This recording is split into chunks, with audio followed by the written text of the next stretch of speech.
I don't know. I don't got no special intro. I don't got no apology. I don't even have an apology for you. Damn. But yeah, instead of doing all the extras, I just act like I was here the whole time. How are you guys doing? I was gonna react to the Spider-Man trailer, but I couldn't resist watching it. It was amazing.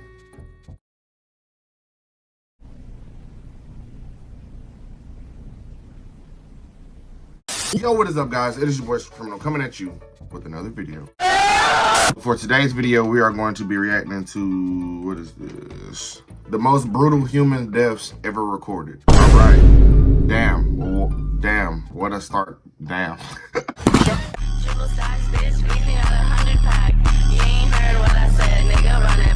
Ever heard of the show 1,000 Ways to Die?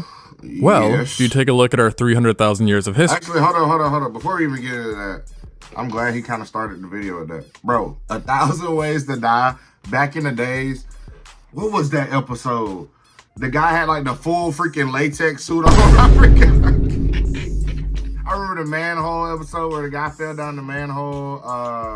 There was some 1,000 Ways to Die was, man, it was a time. You had to be there. Honestly, if you can find reruns, go watch it, bro. That was a crazy show. It makes you watch a lot of things a little heavier than you usually. You'll soon come to realize that 1,000 isn't nowhere close to cutting it. Damn. Try more like 1,000,000, if even that's enough.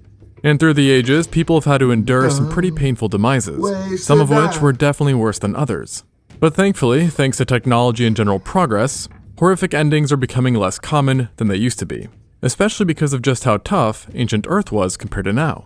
And we can only guess what kind of bowl our ancestors had to go through. But once in a while, we don't have to, as occasionally, researchers will get really lucky at the expense of a seriously unfortunate individual. And we get to see firsthand some of the catastrophic injuries that ancient people had to endure, and sometimes even survived. But the first case definitely wasn't a survive kind of situation, and unfortunately is a mode of death still within the realm of possibility, as it was a shark attack. But not just any old shark attack, but rather the first conclusive one recorded in history. An achievement that certainly nobody wants to have, but nonetheless goes to a 3,400-year-old hunter-gatherer from Japan, simply dubbed Tsukumo 24. The discovery was made in 2021 off the coast of the Seto Inland Sea, where researchers located a male human skeleton in really rough condition, being absolutely covered in lacerations that spread across his arms, chest, abdomen, and hands. Originally, researchers were quite horrified and confused, as they were so deep that they marked bone, and matched what was seen in wounds caused by metal weapons, not animals or non-metal tools like a stone knife. What's more is that they weren't just looking at a few cuts, and not even a dozen or two, but instead, over 500. 790 to be precise. And what made everything all the more weird was that the man had belonged to the Jomon culture, in which metalwork was absent, meaning it wasn't some deranged serial killer that had caused this with a metal weapon. Therefore, they took another look at the injuries, and noticed this time around that they were V-shaped and identical to those seen in modern-day shark attacks. This, in conjunction to his location, which was on an archipelago, led to the conclusion. Hey, I still remember, I'm sorry, not the reference that Kevin Hart, but that was so funny.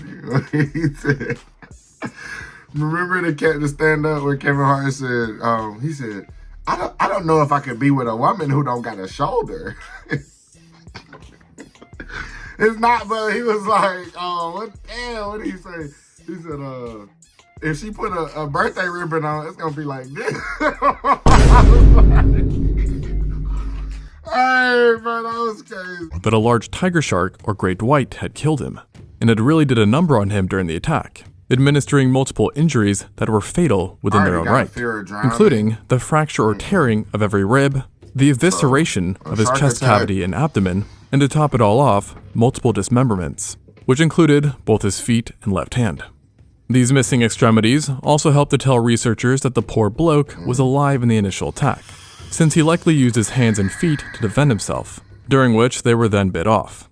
This got rid of the possibility of the whole thing being a scavenging event as opposed to an attack, but led to a new question of why the shark had attacked him in the first place, as it was his left leg that bore the most deep bites, heavily implying an unprovoked ambush attack.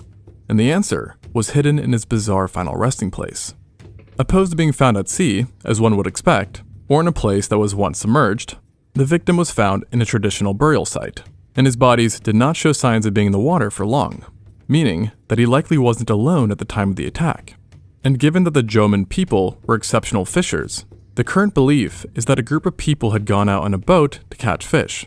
At some point during the fishing excursion, the unlucky man had left the boat and got into the water to perhaps spearfish or to simply bring up a catch, not knowing that the spilled blood in the water had attracted a shark, which then swiftly attacked him. Seeing he was in danger and under attack, the others that were with him then came to the rescue and pulled him up. But it was already too late, and the only thing they could do was bury him, as he likely died well before reaching the shore. Now, if you're planning a trip to Japan, don't panic quite yet. Yes, there are still sharks there now, but the situation was much dicier back then, with a number of known shark teeth implying that their populations were significantly higher than they are now. And this is also reflected by the Jomon culture, which features multiple art pieces that depict various sharks, namely hammerheads and tiger sharks. So it's likely that attacks were much more common back then. Now clearly, this particular incident had a rather regrettable ending, but not all horrific injuries ended so poorly, as sometimes ancient humans not only survived traumatic wounds, but even thrived afterwards, as best showcased by the world's oldest known amputation, which dates back to 31,000 years ago. For a long time, researchers have been well aware that amputations occurred before modern medicine, but previously, the oldest known case was only 7,000 years old, involving a Neolithic farmer from Europe. So everyone was pretty excited when in 2020, a group of scientists stumbled upon a much older specimen in Borneo that bore signs of a successful amputation. The individual in question was found in the Liang Tibo cave, and notably was missing its left leg and foot. At first, there was an idea that it was lost in some traumatic accident, which then possibly killed the individual. Yet researchers noticed that not only was the wound extremely clean, but it was also healed and seemed purposeful, and the rest of the leg was partially withered and child-sized, while the specimen overall was clearly a young adult, making an amputation as a child the likeliest scenario. Now, because this took place over 30,000 years ago, painkillers were probably absent, and the amputation would have occurred with a sharpened stone tool. And yet somehow, the ancient surgeon not only managed to finesse their way around veins, arteries, nerves, and tissue, but kept the area completely free of infection, a feat still impressive by modern standards, as some studies report an infection rate of up to 40% after major amputations. And the prehistoric individual went on to survive into adulthood, only dying in their 20s from something unrelated and currently unknown. But now, this all begs the question, why did they need an amputation in the first place? A possible idea is that it had something to do with the area that they lived, as the terrain surrounding the cave is extreme. Hey, real quick. This just makes me, the hell did I click? This just makes me think about, the Green Mile movie, like, with all the tribal stuff, and I think it's Green Mile with is it the band? It's either the band or a plane crashes, and like it's a group. All I know is a group or a band, and they get stuck in like the jungle. I can't remember what part of Earth it was. I can't. Don't. Brethren, I don't know shit, but I do. I knew it. But yeah, they got like some of the most brutal. Man, if you want to see some of the worst deaths in cinematic history, it's up there with Bone Tomahawk. Bone Tomahawk is pretty much on the same level. Honestly, those two are like cousins.